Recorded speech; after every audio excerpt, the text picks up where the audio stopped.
હાય friend, Gujarati cooking ચેનલમાં તમારું સ્વાગત છે।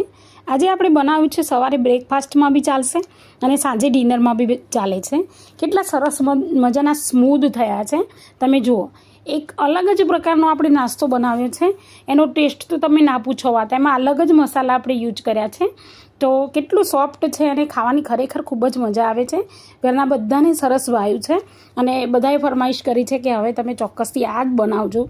તો હવે આપણે બનાવવાની શરૂઆત કરીએ। વિડીયો સારો લાગે તો પ્લીઝ સબસ્ક્રાઈબ કરવાનું ના ભૂલતા।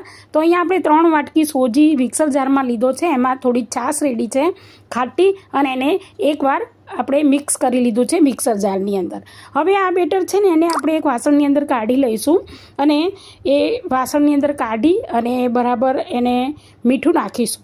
તો મીઠું એડ કરવાનું છે આમની અંદર, અને પછી જીરું છે આખું, એ જીરું એડ કરીશું અને થોડા ચીલી ફ્લેક્સ છે, આમાં મરચાંનો યુઝ નથી કર્યો, ચીલી ફ્લેક્સ એડ કર્યા છે।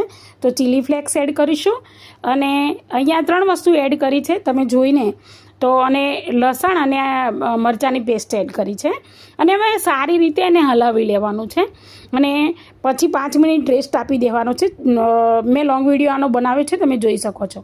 તો આપણે એને 5 મિનિટ રેસ્ટ આપી દઈએ, ત્યાં સુધી એની જોડે ખાવાની અલગ જ ચટણી આપણે બનાવી દઈએ।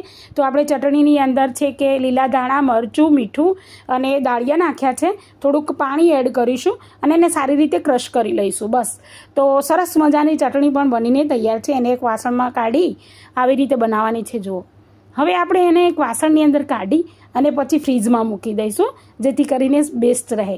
હવે અહીંયા એને રેસ્ટ મળી ગયો છે, તો ખાવાના સોડા એડ કરીને આ રીતે આપણે મિક્સ કરી અને આથો આવે કે તરત જ આ રીતે ઢોકળાની પ્લેટમાં અથવા તો ઇડલીની પ્લેટમાં આપણે એને પાથરી દઈશું અને ત્યાર પછી એની ઉપર ચીલી ફ્લેક્સ નાખીશું। જુઓ કેટલો સરસ નાસ્તો છે। સબસ્ક્રાઈબ કરવાનું ના ભૂલતા પ્લીઝ।